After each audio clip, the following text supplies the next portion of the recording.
গাইবান্ধার সুনামগঞ্জে শ্রমিক কল্যাণ ফেডারেশনের তারাপুর ইউনিয়ন সভাপতি ইউনুস আলীর উপর সন্ত্রাসীদের হামলার প্রতিবাদে বিক্ষোভ মিছিল ও প্রতিবাদ সভা অনুষ্ঠিত হয়েছে। 23 এপ্রিল দুপুরে মিরগঞ্জ হাট অটো স্ট্যান্ডে ইউনুস আলীর উপর হামলা চালিয়ে 35,000 টাকা ছিনিয়ে নেয় এবং তাকে শ্বাসরোধে হত্যার চেষ্টা করা হয়।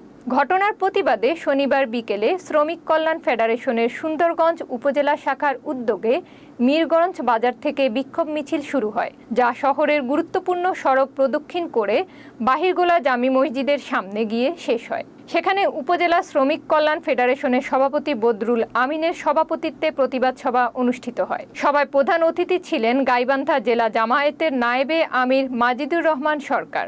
বক্তারা দাবি জানান, হামলাকারীদের দ্রুত গ্রেফতার করে দৃষ্টান্তমূলক শাস্তি দেয়া হোক। তারা হুঁশিয়ারি দিয়ে বলেন, আসামিরা গ্রেপ্তার না হলে শ্রমিক সমাজ আন্দোলন গড়ে তুলবে এবং এ দায় প্রশাসনকে নিতে হবে।